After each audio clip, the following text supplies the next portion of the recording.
Olá, turma boa. Diogo Silva, 4 de maio de 2022, gravando semana para o Vencendo Concursos, o canal com maior conteúdo do Brasil, gratuito, assuntos referentes a 27 de abril a 4 de maio, tá certo? Então, não quero gastar mais delongas para quem está nos acompanhando, né? Já sabe que toda semana sobe aí no canal esse tipo de trabalho aí bastante interessante que eu cultivo e afirmo, né? Isso é uma matéria no G1, segunda-feira, existem 150 concursos abertos no Brasil, hoje, tá? Só para você ter uma ideia. E outra informação, para quem prestou a LESP em São Paulo, o tema da redação foi exatamente a questão do gás metano e meio ambiente e consumo de carne. Assuntos que nós tratamos aqui ou nas aulas ou nos livros, ou seja, atualidades não é exclusivo para atualidades. Ajuda em interpretação de texto e mesmo em redação, tá? Então fica aí essa dica para você. Vamos lá, sem delongas. Bom, esses são os endereços pessoais que a gente sempre pede encarecidamente aí, né? Para quem quiser entrar em contato, tem meu WhatsApp, lá embaixo. Este é uma forma de você abreviar, conseguir mudar um pouco o nome no YouTube, né, do meu canal, onde eu peço que eu desconheço como funcionam esses algoritmos, mas eu sei de uma coisa, eles adoram inscrições.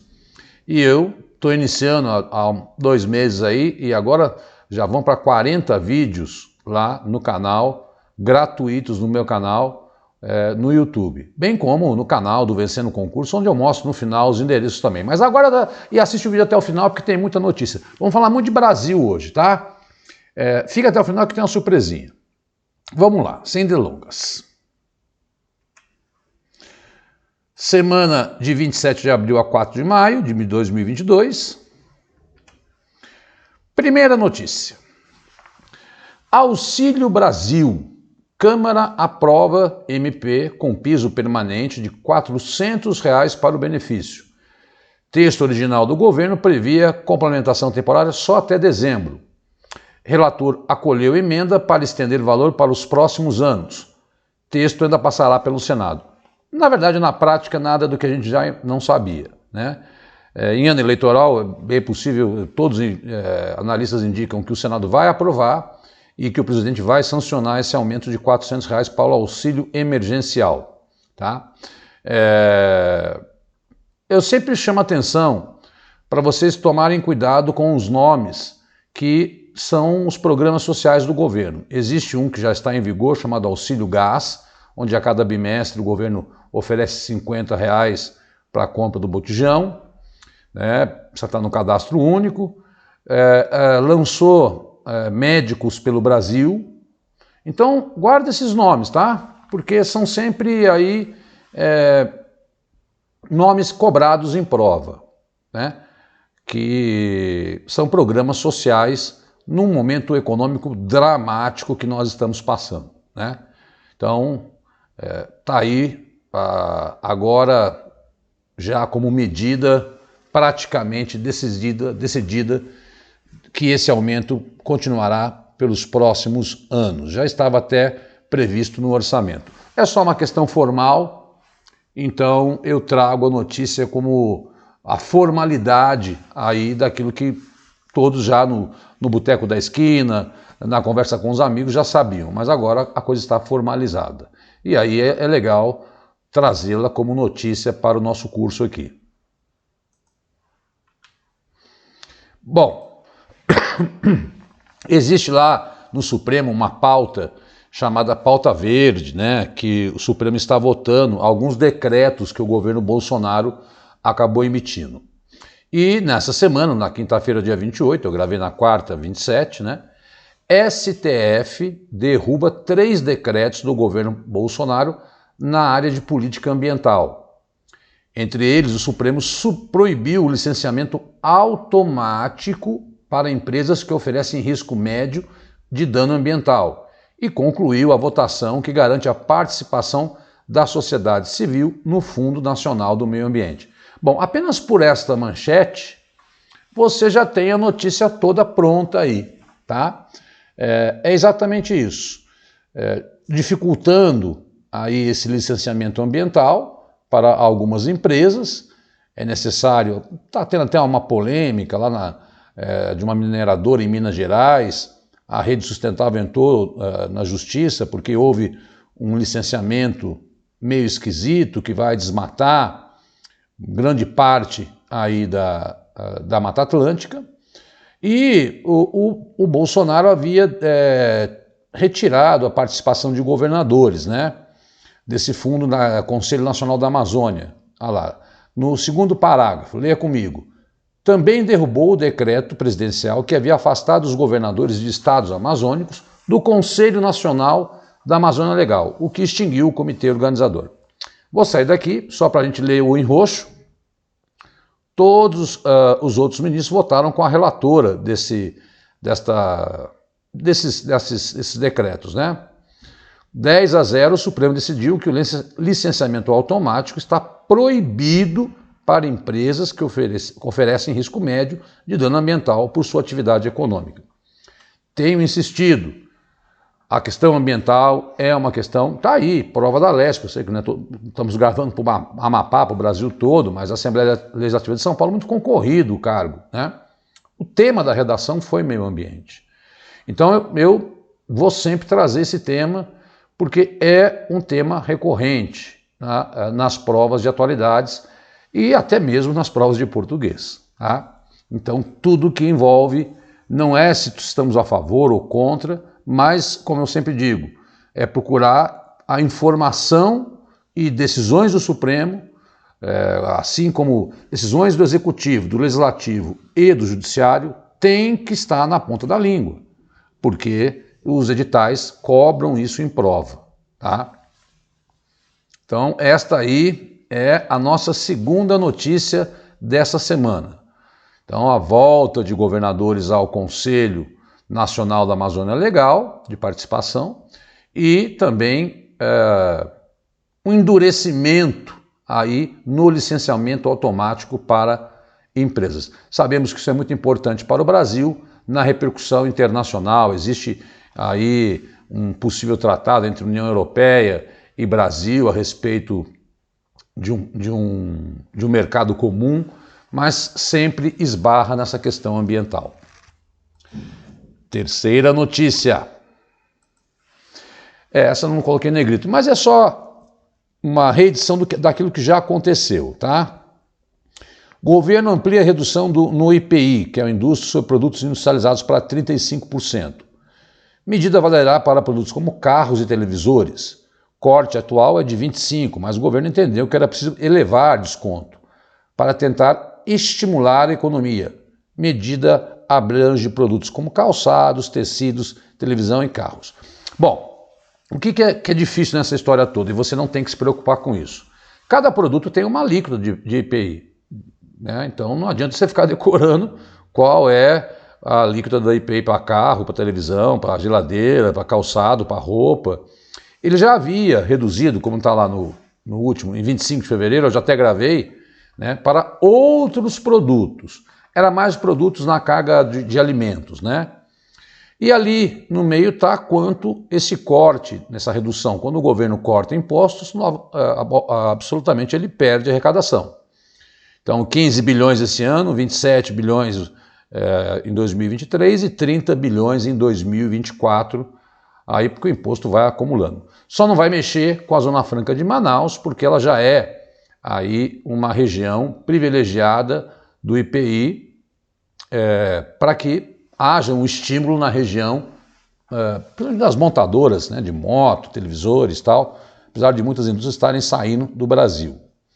Mas é uma decisão mas é meio contraditório. Daqui a pouco eu mostro uma notícia aqui que acabei de ouvir, são 7h30 da noite agora que eu estou gravando na quarta-feira. O governo acabou de aumentar em 1% a taxa Selic. Quando você aumenta a taxa Selic para 12,75%, obviamente que encarece qualquer financiamento. Eu não vou entrar em detalhes no economês, mas é importante que você saiba que um juros mais alto vai repercutir na vida de todos nós, né? E aí quem quer comprar carro, casa, financiar até roupa, vai pagar mais caro. Então reduz o IPI para um lado, aumenta a taxa Selic para o outro, né, para ver se contém a inflação e contém o consumo. Mas aqui é para estimular o consumo, mas aí vai lá e aumenta os juros. É uma economia contraditória, mas é a nossa realidade diante dessa crise econômica que o mundo vive e o Brasil também. Bom, aqui eu mais me preocupei porque eu vou dar aula de direitos humanos também, né? Que eu tenho especialização pós nessa disciplina e direitos humanos é muito atualidades. Então o Comitê da ONU conclui que Lava Jato violou garantias privacidade e direitos políticos de Lula. A decisão foi tomada em resposta à apresentação do ex-presidente que alegava a parcialidade de Sérgio Moro. Antes da divulgação do documento, o juiz afirmou que petista foi condenado em 3 instâncias do judiciário e pela mão de 9 magistrados. Foi o que disse aí o Sérgio Moro. Bom, existe esse comitê da ONU, né, de direitos humanos, que não tem para o Brasil, isso é a coisa mais importante dessa história toda, o Brasil ratificou, né, as decisões desse comitê, mas não existe um decreto presidencial. Para que uma decisão desse comitê seja realizada, isso é o juridiquês dos direitos humanos, para que uma decisão do Comitê de Direitos Humanos da ONU seja realizada no Brasil, é preciso que exista uma emissão de decreto presidencial. E nem o próprio Lula, quando foi presidente, nem a Dilma, fizeram esse decreto. Portanto, essa decisão não tem efeito vinculante, ou seja, o governo brasileiro não tem que cumprir essa decisão, que, de certa forma, ela fala que o presidente deve ser reparado por esses danos. É isso que esse comitê disse, né? Quais foram os pontos avaliados: direito à liberdade, proteção de privacidade, julgamento justo perante um tribunal imparcial, e o que o próprio Supremo disse que foi parcial, e anulou as sentenças de Lula, por isso Lula é candidato, presunção de inocência e garantia dos direitos políticos. No próximo slide, eu explico isso que me interessa bastante, né? Por isso eu peguei essa notícia, porque às vezes a gente, da nossa cacetada aqui em direitos humanos, te ajuda também. O que faz o Comitê de Direitos Humanos da ONU? Ele fiscaliza o cumprimento pelo mundo do Pacto Internacional sobre Direitos Civis e Políticos de 1966, né?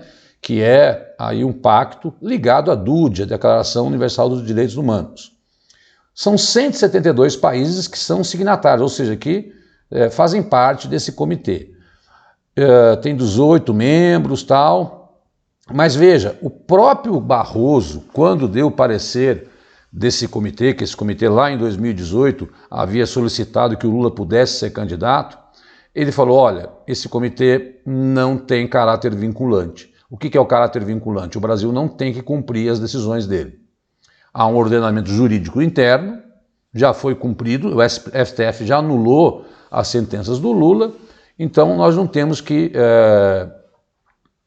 nos submeter a isso. E mais, há no ordenamento jurídico brasileiro que, para que seja feita uma reparação por danos, tal, a tudo que o Lula passou, era necessário que houvesse esse decreto presidencial. Nem Lula, né, que já tinha ratificado em 2002 a existência desse comitê e do pacto, nem Bolsonaro, ninguém assinou esse decreto. Então não há obrigação dessa reparação. O que, na prática, queima o filme do Brasil lá fora, porque, né, essas decisões internacionais, aí depois tem todo um debate que é preciso fazer nos direitos humanos, elas não têm, muitas vezes, algum efeito na prática, né? Por exemplo, o Tribunal Penal vai conseguir condenar o Putin. Dificilmente a Rússia entregará o Putin para ele ser condenado, né, por crimes de guerra. Todavia, isso leva a um desgaste na política internacional. Tá bom? Então aqui era mais para você conhecer um pouco aí dessa relação entre direito brasileiro e direito internacional, como é que isso funciona. É bem legal o curso de Direitos Humanos, vocês têm no canal do Vencendo Concursos, aí um juiz que dá aula de direitos humanos. Eu, em breve, começarei a dar aula também sobre isso.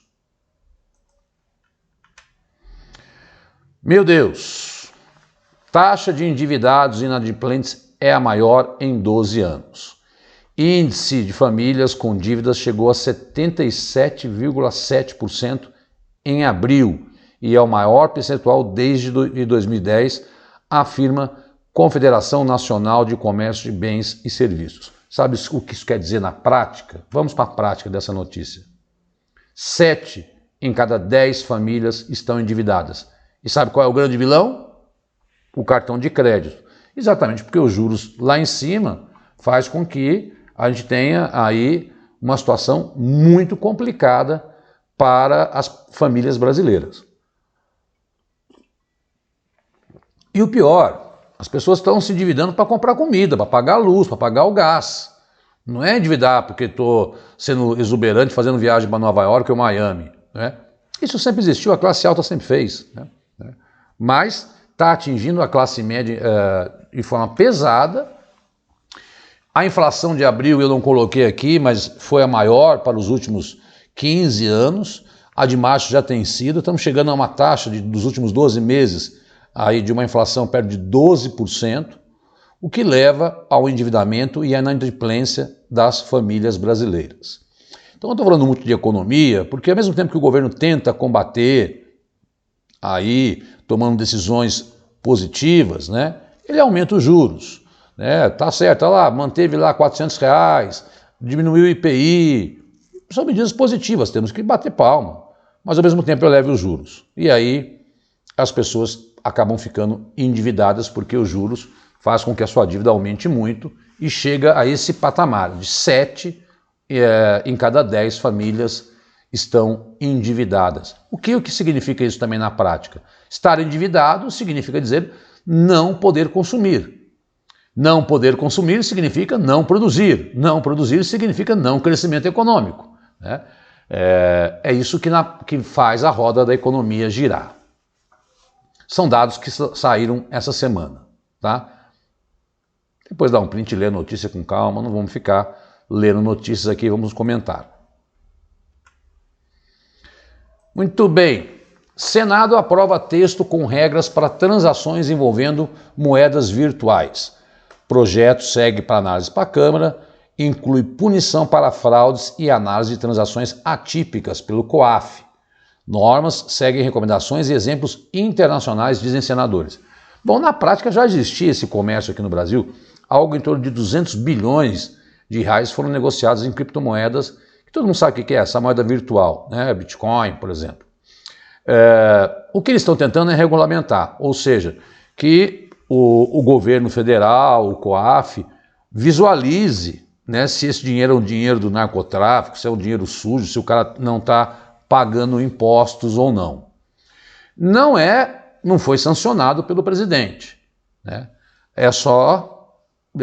Países como a Costa Rica já regularizaram, vários países do mundo já regularizaram o uso dessa criptomoeda, que é uma realidade presente no mundo. E o Brasil está entrando nessa esfera internacional também. Vamos aguardar. Quando o Bolsonaro sancionar, a gente vem aqui e repete essa notícia. Mas é bom você saber que está tramitando esta conversa no Senado Federal. Agora, atente para o que está em roxo. Eu vou sair da tela e quero que você leia, porque isso também envolve, como eu falo, atualidades. Ela é uma disciplina que ajuda as outras. Eu trago uma notícia aqui que pode depois te ajudar mesmo em direito penal. Código Penal. O projeto altera o código, está em roxo, último parágrafo. O Código Penal e introduz uma variação de crime de estelionato, que consiste em receber uma vantagem ilegal, enganando ou causando prejuízo a outra pessoa. O texto define que a fraude em prestação de serviços de atos virtuais, como organizar, gerir, ofertar carteiras, aquelas pirâmides, né? Enfim, vai ter aí uma punição maior, tá? Então não se trata apenas de uma medida macroeconômica, é uma medida que envolve até mesmo uma alteração no Código Penal. Por isso eu falo, que eu estava dizendo há pouco, né? Direitos humanos, eu fico me metendo em outras áreas, né? mas é muito legal, por isso que eu adoro dar aula de atualidades, que a gente acaba conhecendo, né, uma notícia que é econômica, mas que afeta o Código Penal, que envolve direitos humanos lá numa decisão, e isso é a importância dessa disciplina tão bacana para mim, eu acho, né? Tá aí então a sexta notícia. Bom, pelo amor de Deus, pelo amor de Deus, pelo amor de Deus, é inadmissível a gente ter que voltar aqui e tratar dessas coisas. Ontem meu queixo caiu. Vamos lá. CPI da Câmara Municipal é interrompida após um vereador dizer: isso é coisa de preto, né? Estava falando sobre limpeza de calçada. Vou dizer o nome da criatura assim. Fala de Camilo Cristófaro, do PSB, que está até analisando a expulsão dele. Veio com uma justificativa que estava brincando com um amigo e tal. Participava remotamente da ação da CPI de aplicativos, vazou, né? E vão acionar a corregedoria contra o colega. Não é a primeira vez que esse cara faz isso, ele já xingou um outro vereador de negro sujo, sei lá, qualquer coisa, mas é inadmissível, né, que essas coisas continuem, esse racismo estrutural. Aí vem a segunda notícia. Caso de agressão de mulher branca contra a passageira negra no metrô de São Paulo, foi tudo ontem, foi registrado como injúria racial. Revoltadas, demais pessoas que estavam no vagão impediram a saída da agressora até a chegada da polícia militar. Gente, vocês não viram essas notícias? O negócio foi louco, né? Uma funcionária do consulado húngaro falou para uma moça negra que, para não encostar o cabelo nela, que poderia transmitir doença. Tenha santa paciência, né? Isso deu até polêmica no Big Brother com a questão de cabelo, de negro e tal. Bom, a moça se lascou, porque o irmão da negra que era uma moça carioca, estava filmou, a própria população se mobilizou e não deixou essa húngara sair. Vale a pena dizer que o presidente da Hungria é super conservador, né, da Hungria, e ela foi para a polícia, foi para a delegacia. Olha lá, né, e foi injúria, não agressão, né? Mas em outubro do ano passado, o Supremo decidiu que crime de injúria racial pode ser equiparado ao crime de racismo e ser considerado imprescritível, ou seja, passível de punição a qualquer tempo. Olha os números, como tem aumentado esses crimes no Brasil. Em 2018, a Justiça Paulista abriu 20 processos, no ano seguinte, 259, em 2020, 269. O que comentar, hein, pessoal? O que comentar, né? Esse racismo estrutural que está aí velado na nossa sociedade. Isto é crime, essas pessoas têm que pagar por isso. Está aí as notícias que ocorreram aí ontem e provas já perguntaram, sim, até mesmo já vi duas questões ou mais, não vi mais, é que vem à minha cabeça duas, de histórias de agressão e racismo em campos de futebol. Vamos para as notícias mundiais. Bom, Estados Unidos. Entenda a discussão sobre aborto nos Estados Unidos. Suprema Corte deve derrubar o direito ao aborto no país, indica documento divulgado pelo jornal britânico digitalpolitico.com. Um relatório de um ministro da Suprema Corte americana, que é o STF dele, Samuel Alito, vazou. E está um maior debate nos Estados Unidos. As pesquisas nos Estados Unidos indicam que 60% das pessoas são a favor do aborto, 40% contra. Bom, esse documento vazou, né? E desde quando que essa história do aborto é permitida nos Estados Unidos? Eu vou sair daqui. Desde que existe um caso, Roe versus Wade, tá? Isso é em 73, portanto há 50 anos. Norma McCorvey, que tinha o sobrenome de Jane Roe, buscou uma clínica clandestina no Texas para interromper sua terceira gestação. Ela não tinha guarda dos 2 primeiros filhos, usava drogas, tal, não sei o quê. Bom, o Texas é o estado mais conservador. Então, o Texas só permitia, na época, se aborto se houvesse risco à vida da gestante, o que não era o caso. Ou que ela tivesse recebido violência sexual. A Roe, esta moradora de rua, encontrou 2 advogadas. Né? O Wade é o procurador, né? Por isso que é Roe versus Wade. O Roe é a moça que queria fazer o aborto e o Wade é o cara que, o promotor, desculpa, que estava indo contra ela lá em Dallas. E aí, a Suprema Corte, a Roe encontrou 2 advogadas, a Sarah e a Linda, que foram aí defender aí a Roe no direito ao aborto. Pois bem, vou para o próximo slide só para a gente entender isso. Existe na 14ª emenda norte-americana, né? Deixa eu vir para cá.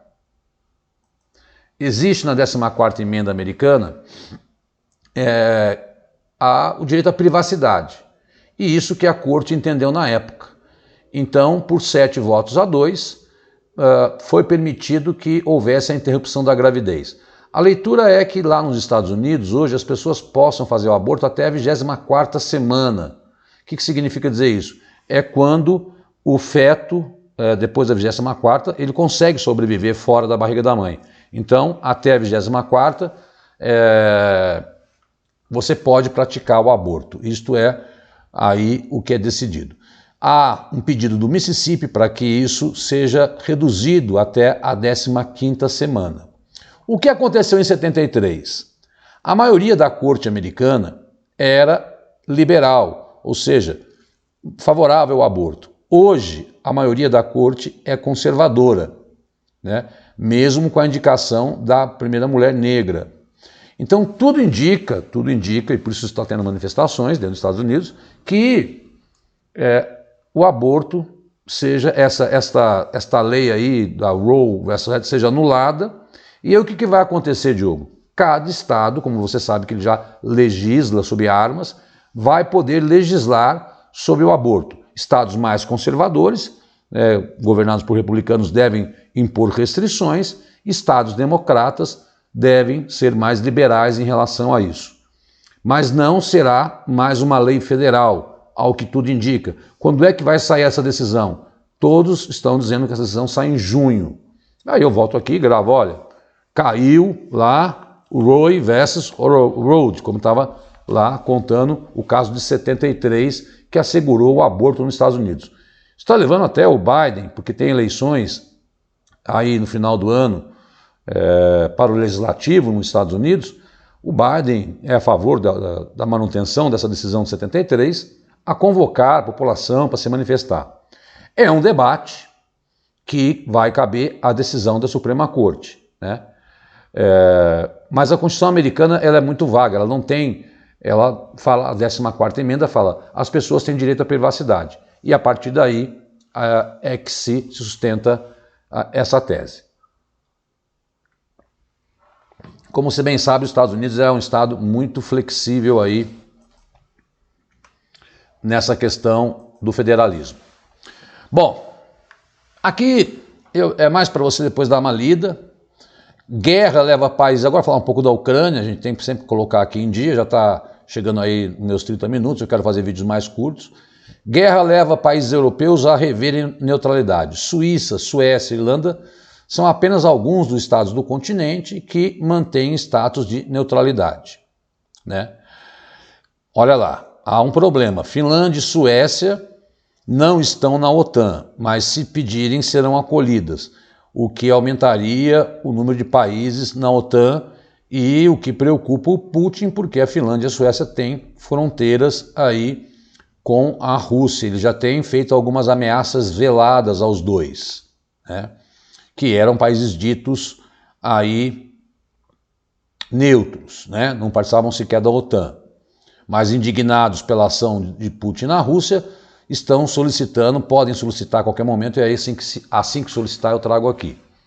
Suíça Desde 1815, para quem não sabe, do Congresso de Viena, a Suíça conseguiu se manter um país que fica fora dos conflitos, né, não se envolve em questão nenhuma, pois a Suíça se envolveu nessa história. Né? A própria Alemanha enviando armas, né, para a Ucrânia, a Suíça impôs sanções aí à Rússia. Da mesma forma como a Áustria, a Irlanda, que não é membro da OTAN, mas faz parte da União Europeia, né? E os membros da União Europeia se comprometeram a prestar toda assistência e apoio ao seu alcance no caso do ataque armado ao território do bloco. Ou seja, aquilo que nós já sabemos, né? A Áustria, Irlanda, Suíça, Suécia estão saindo da sua imparcialidade, da sua neutralidade, alguns tentando até ingressar na OTAN, a Áustria e Suíça impondo cada dia mais sanções, há uma rodada de sanções aí para serem lançadas, mas veja como esta guerra está mexendo com coisas históricas. A Suíça, desde 1815, se mantinha neutra. E está aí, né, na notícia, né, uma nova era em Berna, capital da Suíça, que apoiou as sanções. Finlândia e Suécia, que estavam fora e eram neutros, entrando na OTAN, o que acontece? Se elas entram na OTAN e algum país da OTAN é atacado pela Rússia, todos os outros países são obrigados a lutar contra a Rússia, o que só agravará a guerra. Deus do céu, não tem como essa guerra acabar. Já estamos no 70º dia aí da guerra. Pela primeira vez, e aí eu acho que nem é um número que dá para a gente acreditar, mas a ONU soltou essa semana, na segunda-feira, dia 2. Mais de 3 mil civis morreram na Ucrânia até agora, diz ONU. Eu acho que esse número vai chegar para muito mais de 20 mil. Mas a ONU, né, o Alto Comissariado das Nações Unidas para os Direitos Humanos, soltou essa notícia, que já é uma notícia efetivada, né? O que se configura crime de guerra, matar civil em conflitos, tá? Diogo, para efeitos práticos, se o concurso seu é daqui de 15 dias, né, você tem essa notícia de 3 mil civis. É óbvio que esse balanço, não sabemos até quando vai essa guerra, não sou aqui, não faço nenhuma previsão, né? Tem guerras que duraram 10, 20 anos, como o caso dos Estados Unidos, mas essa é uma guerra na Europa que está impondo muitos gastos e muitas mortes e muitas tragédias humanitárias. O prolongamento dela, não que eu ache que uma guerra no Afeganistão seja menos importante, não, mas um prolongamento dela envolve demais as economias mundiais e nós estamos sentindo esse impacto na questão do fertilizante, do trigo, aqui no Brasil. Bom, finalmente conseguiram. Dizem que depois que o Guterres foi até lá conversar com o Putin, o Papa Francisco tentou conversar com o Putin, não conseguiu. Acabei de ouvir essa notícia agora na farmácia, estava comprando ali meus remédios de pressão alta, né? Fazer o quê? Tenho pressão alta hereditária. Conseguiram tirar civis que estavam há 2 meses em túneis lá, olha o terceiro parágrafo, da siderúrgica Azovstal, né? Que é o último ponto de resistência ucraniana na cidade de Mariupol, que está sendo 90% da cidade devastada. É o que mais notícia aparece aí no nosso repertório de notícias. Aí não é só lá que a Rússia está atacando, mas Mariupol, e essa siderúrgica é enorme, eu já gravei isso em vídeo aqui.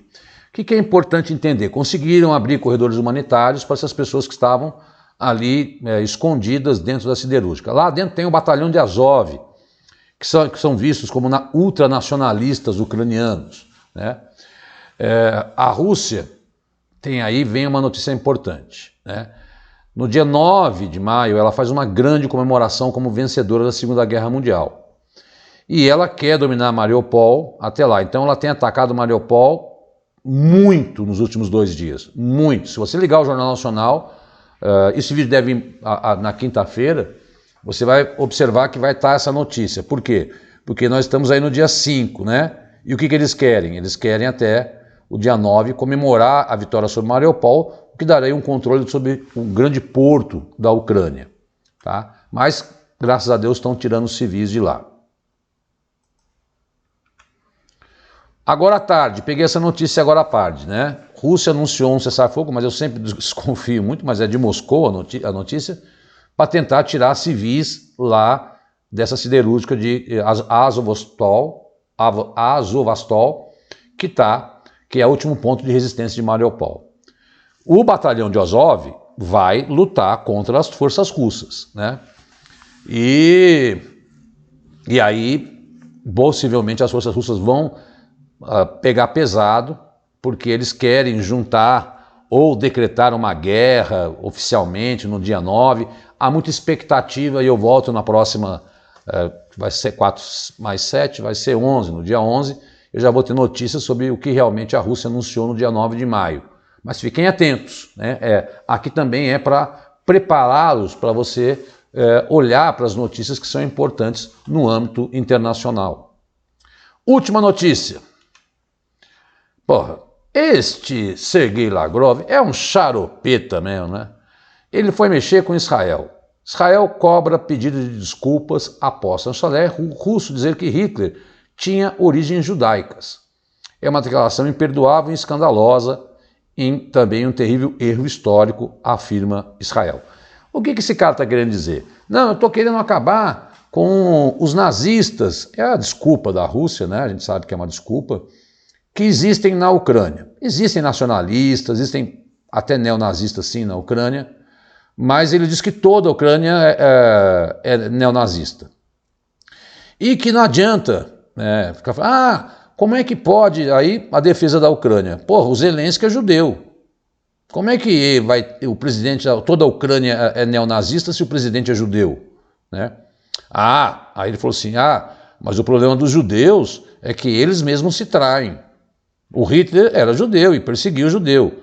Meu, isso é erro histórico, isso é erro grave, isso é uma besteira, não é verdade. Né? Esse cara é um canalha. Né? O Holocausto e todos os manifestantes se indignaram. Como negar este fato histórico? Ele quer, esse Lavrov, né? Se bem me lembro, posso estar enganado, mas Hitler também tinha origem judaica. Então ele quer dizer que, mesmo sendo judeu, o Zelensky, o presidente da Rússia, ele é neonazista. Ora, é um argumento aí imperdoável, né? É um negacionismo do Holocausto inaceitável, que esse cara passou de todos os limites ao ofender, e aí mexeu com Israel, né? Porque Israel é o Estado judaico. Né? Dizer que os judeus são nazistas é dizer que Israel, né, diz, olha, os próprios judeus mataram os judeus. Ora, vai perguntar para quem é judeu e teve alguém da sua família sofrendo os horrores do Holocausto. Bom, gerou polêmica, assim como gerou polêmica a história do aborto nos Estados Unidos, gerou polêmica a história do racismo, fechando a aula, né? Falei um pouco de economia brasileira, essas decisões, esses dados tristes aí que nós estamos passando. É uma seleção bem rápida de tudo aquilo que, não tudo, daquilo que dá para a gente aí já indo para os 40 minutos, né? Pois bem, para encerrar, esses são os livros de atualidades que eu escrevo. O Azul e o Salmão tratam de questões de 2021, Brasil e Mundo, são 50 de Brasil e 50 de Mundo, onde 90% sou eu que crio, pelos meus 20 anos de concursos públicos. Né? O Livro Preto já é de dezembro até fevereiro de 2022, também questões todas comentadas, né? E o livro 4, que é o último aí, ele já pega de fevereiro até março de 2022. Por que fazer livrinhos de questões comentadas? Para ganhar dinheiro? Não. É porque não tem questão de atualidades. Não tem. Você sabe muito bem disso e não adianta pegar a questão antiga. Como eu faço para adquirir? Eu acho que o Cris vai colocar aqui embaixo, né, na descrição um link na descrição que tem lá no Hotmart. Está no Kindle, está no Eduz, ou você pode entrar em contato comigo pelo meu WhatsApp, 11 9982 1413. Qual é a boa notícia? Até o final, já estou quase acabando, né? Faltam acho que 8, já estou com 92 questões. E esse está mais o livro 5, né? Que vai pegar até maio de 2022. Tá no forninho aí. É óbvio que para quem está prestando concurso, o livro 5 vai ser para as próximas gerações, mas é legal estudando. Os livros 1, 2 e 3 estão caindo com frequência nos concursos das questões. E o grande barato é que elas são comentadas. Se você tiver alguma dúvida sobre isso, liga para mim, conversa comigo, que eu explico melhor, para não gastar muito tempo aqui. Mas ó, tá muito legal e estou curtindo pra caramba esse trabalho aí.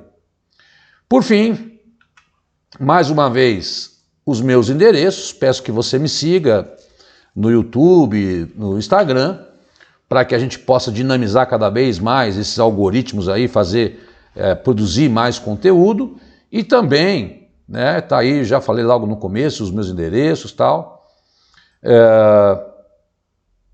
E também aqui os endereços do Vencendo Concurso, onde eu só tenho que agradecer ao Cristiano, a toda a equipe e reiterar que é a plataforma com o maior conteúdo de qualidade gratuito que eu conheço no Brasil. Os outros colocam, ficam fazendo merchan, né? Ah, você acabou de fazer merchan do seu livro. Ora, eu sei que eu fiz um jabá do meu livro, mas é porque é uma coisa que existe, que eu sei que não tem no mercado, né? A maioria das pessoas fazem questões com certo e errado, né? Aqui eu faço com 5 alternativas e comento.